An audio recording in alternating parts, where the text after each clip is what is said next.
Welcome back to Born to Praise TV channel. We are created to praise and worship God.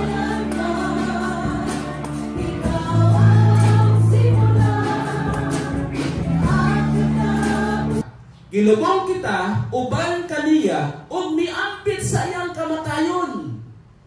Then, aron ingon nga si Kristo gibanhaw sa mayong gahom samahan, kita usab angay nga makinabuhi sa bag-ong kinabuhi. Pagbutuan nimo, paghawas nimo gikan sa tubig, bag-o na kang binuhat.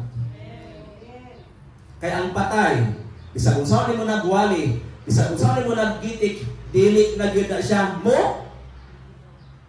Dili na gyud na siya mo response. Di na makadungog. So, kung ikaw nakaambit sa kamatayon ni Kristo, sa ato pa, ikaw katong imong sala kaniadto karon ug sa umaabot gipatay na to pinaagi sa paglubong. Amen. Muna importante ang bautismo mga igsoon. Kay ilubong ka ditong dapita aron makalimtan sa Dios ang imong mga sala, ang imong kaniadto karon ug sa umaabot. Amen. Mao ni siya programa sa bautismo. Nahiusa ta diha kang Kristo sa pagkabag-o ingon man sa kamatayon, then ikatulo pagkabanhaw. Amen. Tanan nga mga namatay, kung kita mga matay dili patamaabtan ni Jesus Christ sa iyang kaduhang pagbalik, buhi pataon mga matay ta, mo'y unang banhawon ang nangamatay kang Kristo. Banhawon, hatagan og bag-ong kinabuhi. Hatagan og bag-ong kinabuhi nga dili na magluya, di na mga matay, di na masakiton, tudlo, bakuhon man. O sa una, o karon, kitang ato ang mga lawas, dali na kaayong bigil. Maulanan ta, sipon dayon. O kanina kong sipon, dugan naman eh. Mas kasimana naman eh. Lagi ako na ayo. So sipon naman, di man na makamatay. Amen? Pero makamatay pa na sipon na, ako na dayon yung tamnalin. Dili man. So ilan na, kailan naman itong lawas, madugta pa man eh. Pero sa pagbalik sa Ginoo, panahon gani na pagbanhaway na galit sa mga minatay mga igsoon, ayaw pa nakansi. Malakansi lang ka kung wala ta na iusa kang Kristo.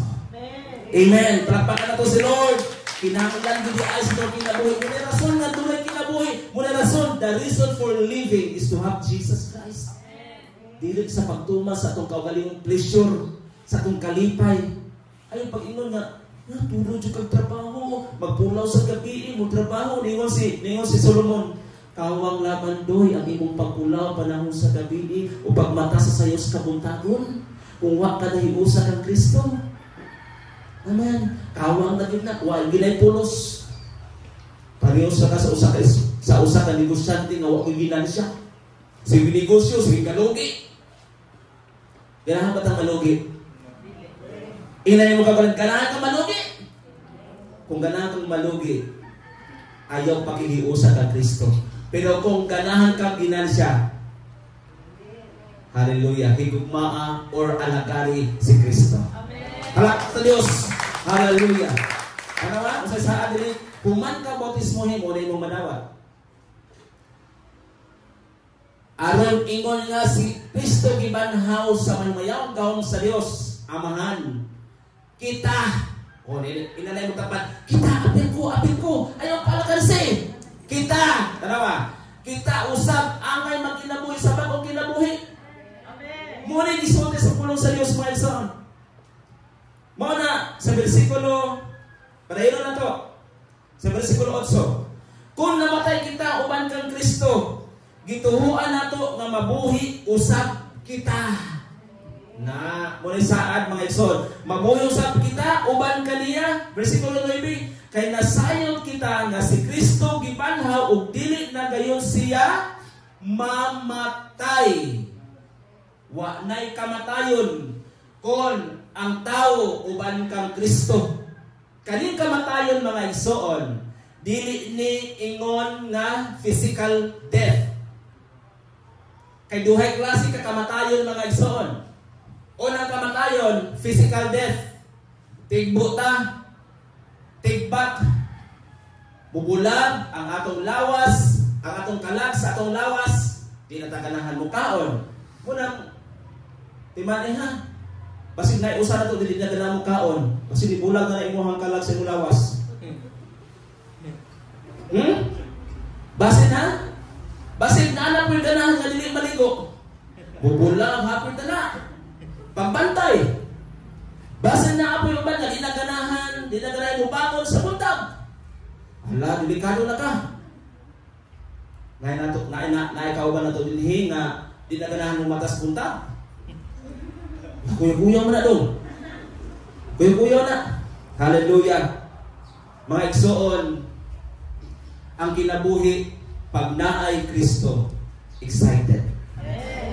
Hallelujah. Palakpak sa Diyos. Ang kinabuhi pag naay Diyos, paspas kaayo ang oras. Natingala ka. Hapit na alas 11. Napako sa introduction. Ngunit kuyaw lagi. Nga, di mahurong tinatuan mo outline. Mapakapanutan yung outline na ko.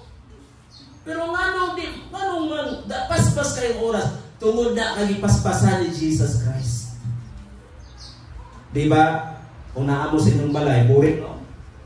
Tumahay po mga kasingko eh. Para ka, di ba? Nga naman, tungod kay ang Diyos mo ay nagpataliwala na maniobra rin yung tanan. According to science, tungod sa gravity, kitang tanan karon makalikot. No? Gatuyok yan yung kalibutan. Pagtuyok sa kalibutan, pag-ana ito sa kalibutan, kita po, ana po ito, nabutaw na ta. Apan tungod sa gravity, mga igsoon, bisan gatuyok ang kalibutan, ikaw, murag wala na. Diba? Ikaw murag wala na. Muna power sa Ginoo. Amen. Muna dapat nato siyang ulian sa tanan ng mga pagdayog, pagsimba.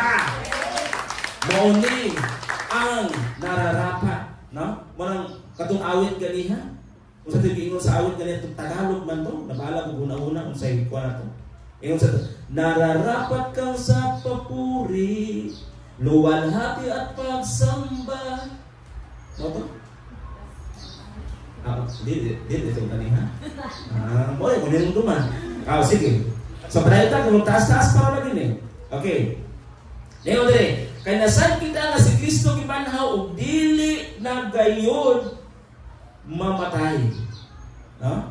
Dili na gayon mamatay mga igsoon. Hallelujah. O sa gingon ni Jesus Christ, ani Apostol Pablo sa verse 23 sa konteksto, sundang akong gibuhat o paningkamutan ko ang pagpahimuot sa tanang tao sa tanan kong binuhat. Okay. Ningon sa Apostol Paul. Di ba, nangutanan ka ganiha? Balik to, what does Apostle Paul say about salvation? Ningon siya, salvation is a gift from God. Ano sa dito? Ang kaluwasan maoy gasa sa Dios. Gasa. Na? Mao ni say gasa sa Dios. Nganong gasa ni siya? Atong abrihan ang pulong sa Ginoo sa Episo Kapitulo 2 versikulo 8. Kisay makabasa. Episo Kapitulo 2 versikulo 8. Kay naluwas kita, kisay na ipis Bisaya diha, palihog basa. Ang tuon naluwas kamo tungod sa grasya sa Dios. Dili kini inyong buhat, kundi gasa sa Dios. Gasa sa Dios. Dili di ayta ang tag-iyas kaluwasan. Dili na po di ayta nga ako nakaangkon ko nga naluwas nako, bisag di ko musimbas Ginoo, luwas nako sayo. Kay ang bungas kaluwasan mao kining maayong buhat unya ang pagsimbas Ginoo usa ka resulta sa kaluwasan. Amen. Muna kung ikaw naluwas na ka, idawat sa bautismo, bago na kang binuhat. Kung bago na kang binuhat, kaniadto di ka hinimbahon, karon mo simba na kas Ginoo. Amen. Mauni bunga sa kaluwasan. Mauni ang bunga sa kaluwasan. Mao na nganong tudloan gyud ang tawo nga dili magpabilin sa balay, muduol gyud sa church aron mosimba sa Ginoo. Tungod kay aron siyang maluwas. Naluwas kita pinaagi sa pagtuo o dili kini inyong buhat kini gasa kini sa Dios.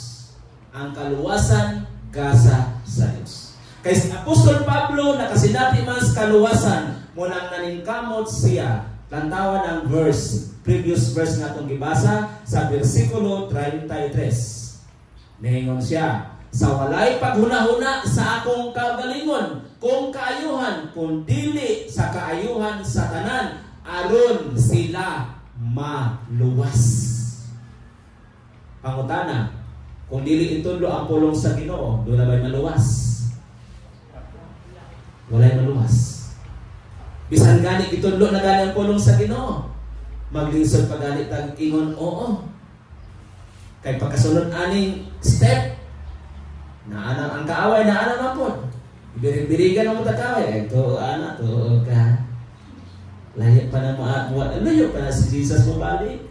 Nabuti nalaman ni akong buhok. Magyapoy Kristo nga nibalik. Mutuo gani ka na mga igsoon. Tanawa, di ba di nang yung ka mangitas pagpangalagad sa Ginoo.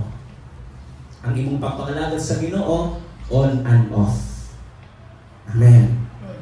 Pero ang tinuod nga Kristohanon nga nakadawat sa kaluwasan, walay on and off. Amen. Bisan ganing bagyo, bisan ganing init kaayo, bisan ganing mga humod tungod sa ulan, musimba gihapon. Hallelujah. Bisan pila pa na ka El Niña. Bisan pila pa na ka Marcy nga bagyo. Bisan pila pa na ka Christine Auxilion naglayog sa kawanangan. Gidulaan ang kalibutan. Pero kung ikaw, kung naa kay Kristo, Kristohanon ka, dili ka magpanukos pagsimba. Nga naman, si Kristo mo'y imong agalon. Siya mo'y imong kabaguhan. Hallelujah. Muna gibuhat ni Apostol Pablo, nilawig siya sa Asia Minor, aron na imantala ang pulong sa Ginoo kabahin sa programa sa Dios nga mao ang kaluwasan. Madahan ni angkon ka kinabuhin dayon unya wa ka maluwas. Unsang klasiha pag matik-matik. Amen. Sa kung imo na siya lantawon nimo mga igsoon sa proseso. Tanan dunay mga proseso mga igsoon. Apan nindot after the process, human sa proseso, nindot kaayo mga igsoon ang resulta. Kisay sige palit diri og pan sa bakery. Di ba kita tanan ganahan mo palit og pan sa bakery? Pero kabalo makakyo sa pagama, gikumot-kumot na. Thanks for watching. Don't forget to subscribe, like, and share.